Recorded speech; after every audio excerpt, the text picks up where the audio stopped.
زندگی اور موت اللہ کی عطا کردہ دونوں نعمتیں ہیں۔ زندگی بھی نعمت ہے اور موت بھی،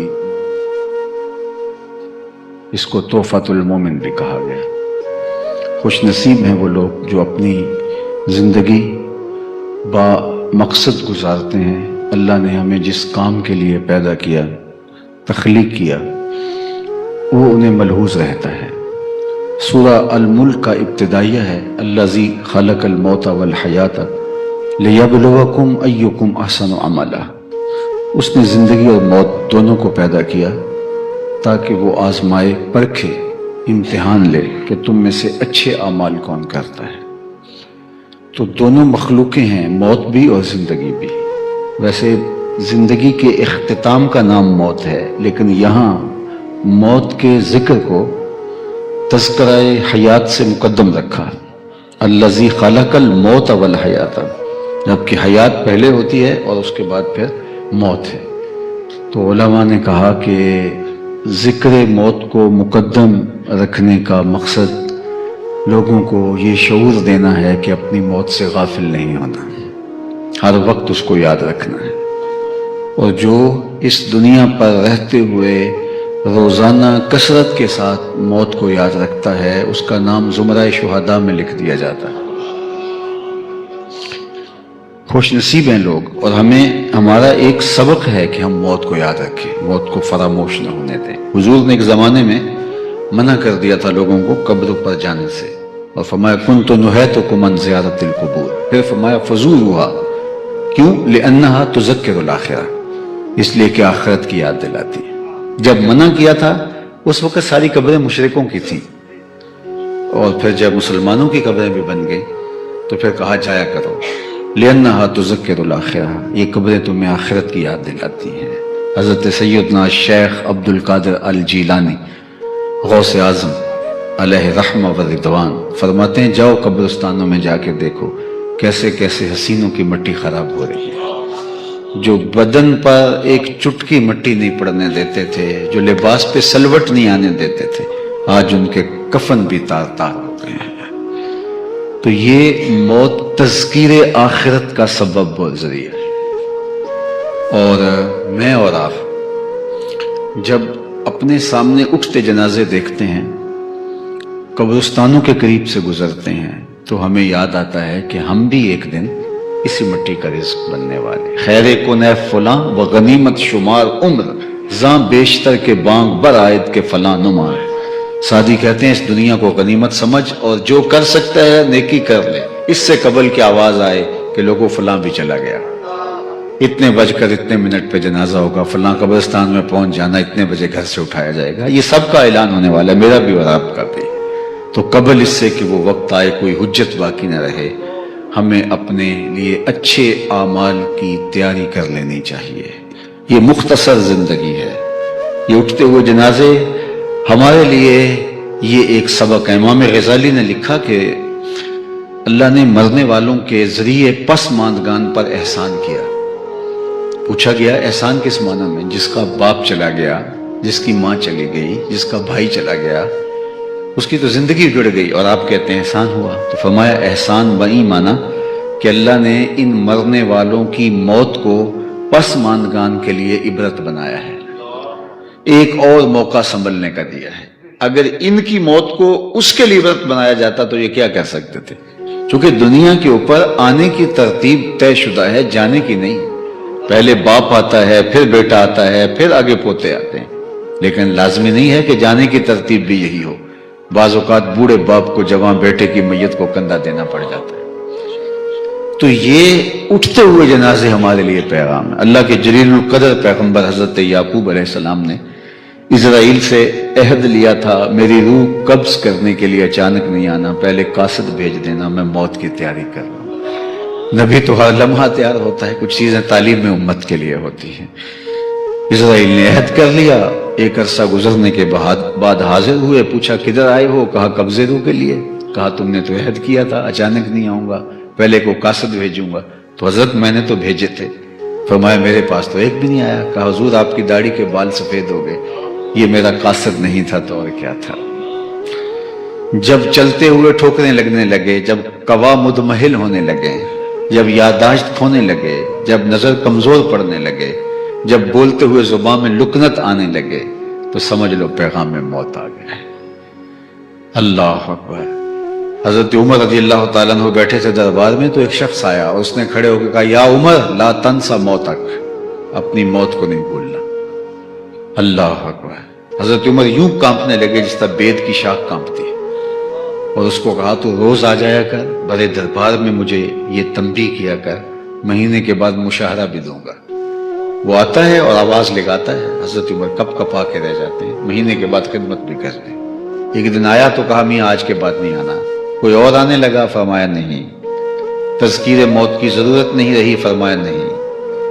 پھر مجھے کیوں چھٹی دی جا رہی ہے؟ تو حضرت عمر روئے اور ایسے داڑھی پہ ہاتھ رکھے اور ایک بال الگ کیا، کہا دیکھ میری داڑھی میں سفید بال آ گیا، اب تیرے آنے کی ضرورت نہیں، یہی مجھے چین سے نہیں بیٹھنے دے گا۔ ہماری تو پوری داڑھی بھی سفید ہو جائے نا۔ میاں صاحب نے کہا تھا، ہڈیاں کمبن گوڈے کھڑکن تے اڑ گیا لک تیرا، اجیری بدیوں باز نہ آئیں جیو مرد دلیرا، فما اصبرہم علی النار۔ اللہ فرماتا ہے قرآن میں کہ کیسا حوصلہ ہے لوگوں کا آگ پر، کتنی ڈٹائی سے کہہ دیتے ہیں یہ جہاں مٹھا گلا کس نے ڈٹا۔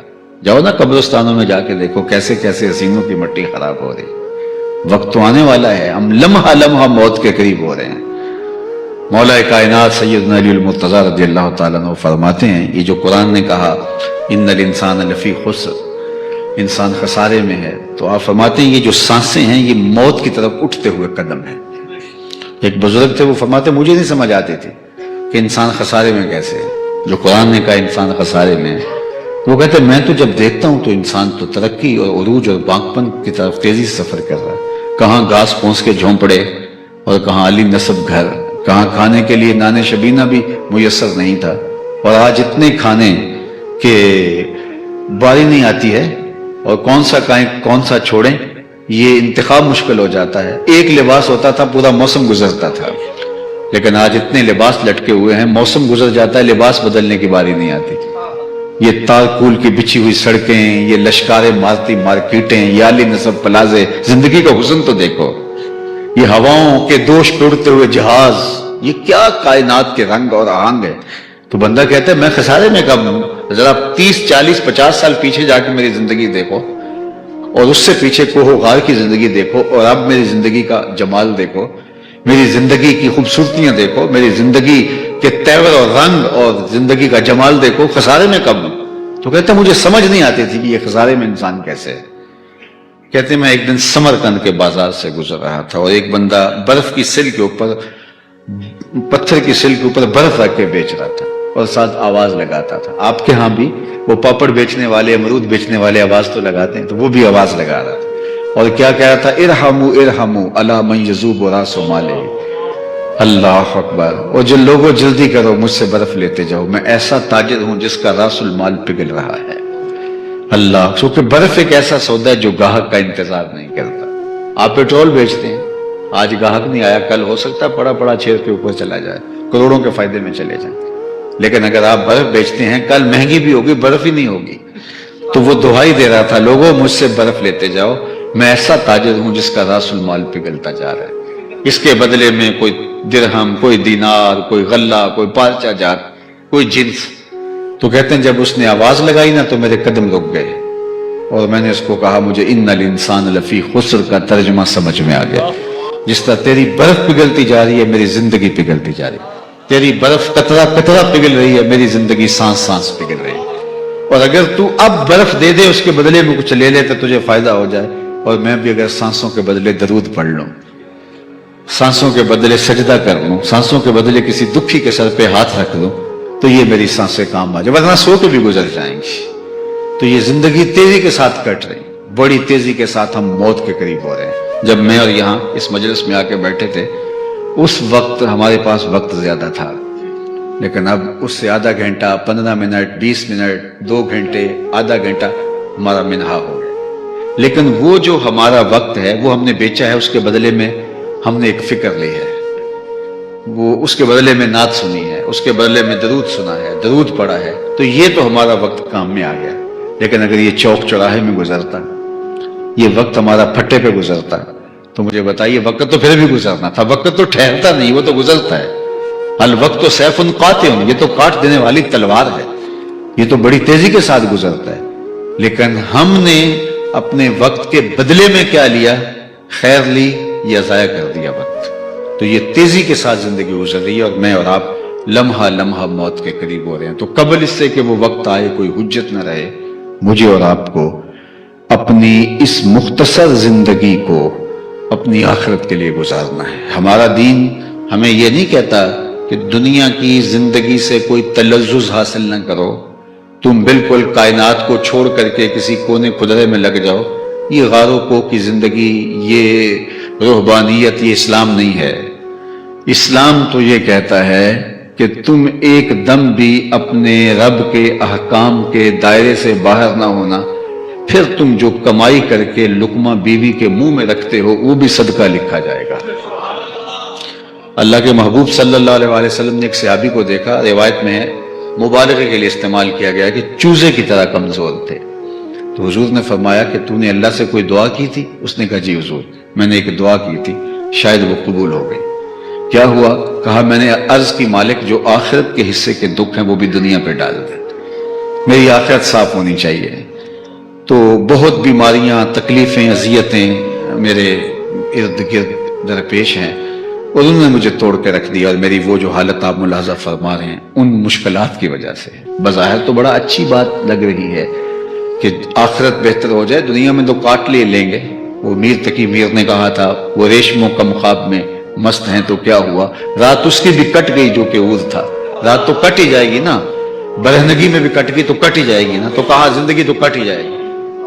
تو اس نے کہا حضور میں نے کہا آخر ٹھیک ہو جائے، دنیا گزر ہی جائے گی. تو وہ تکلیفیں ہیں جنہوں نے توڑ دیا ہے. تو یہ بات سن کر حضور خوش نہیں ہوئے، بلکہ فرمایا تو نے یہ کیوں کہا کہ آخرت کے حصے کے دکھ دنیا میں آ جائیں؟ تو نے یہ کیوں نہیں کہا ربنا آتنا فی الدنیا حسنۃ وفی الآخرۃ حسنۃ؟ اللہ یہ جہاں بھی بہتر کر دے وہ جہاں بھی بہتر. یہاں ذلیل ہونے کے لیے ہم نہیں آئے، یہاں بھی عزتیں ملے، آخرت میں بھی عزتیں ملے، اور عزت دارین نصیب ہو. اللہ سے جب مانگو، فرمایا صلی اللہ العافیہ، اللہ سے جب مانگو خیر مانگو. لیکن اگر بیماری آئے تو پھر صبر کرو. اللہ سے امن مانگو، جنگ آئے تو ڈٹ جاؤ. اللہ سے دشمن کا سامنا نہ مانگو، ٹکراؤ ہو جائے تو پھر مرد بن کے کھڑے ہو جاؤ.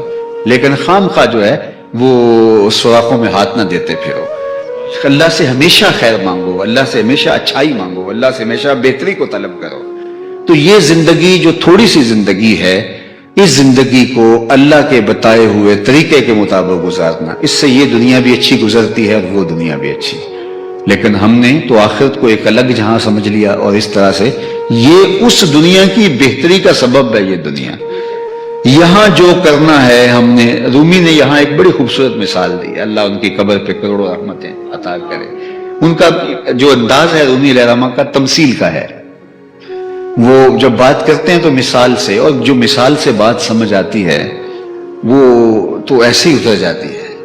اس لیے احسن القصص کہا گیا سورہ یوسف کو، اس میں مثالوں سے سمجھایا گیا ہے. ایک مثال لوگوں کے سامنے رکھی جو ہمارے واقعی تھا، اور پھر وہ ہم اپنی زندگی کے اندر ان کرداروں کو بکھرا ہوا بھی دیکھتے ہیں اور اس سے سیکھنے کے لیے بہت کچھ ملتا ہے.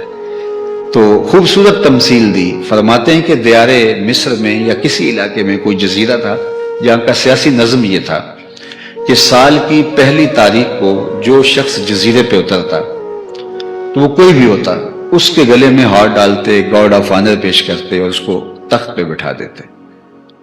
اور سال کی آخری تاریخ کو اس کے پاؤں میں بیڑیاں ڈالتے، اور اسی جزیرے کے دوسرے کنارے ایک جنگل تھا جہاں موذی جانوروں کا رین بسیرا تھا، وہاں جا کے پھینک دیتے. جو بادشاہ بنتا وہ بھول جاتا، حالانکہ وہ پہلے دن بتاتے کہ ایک سال کے لیے لمٹ ہے آپ کی وقت، اور اس کے بعد تمہیں وہاں پھینکے گئے.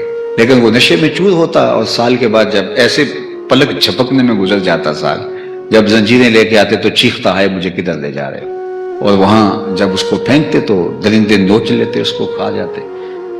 ایک دفعہ رومی کہتے ہیں کہ ایک شخص بڑا دانا بینا اور تاجر تھا پیشے کے اعتبار سے، وہ اس جزیرے میں اترا، اور یہ ان کا وہی دن تھا جب وہ بادشاہ لیا کرتے تھے ساحل سے.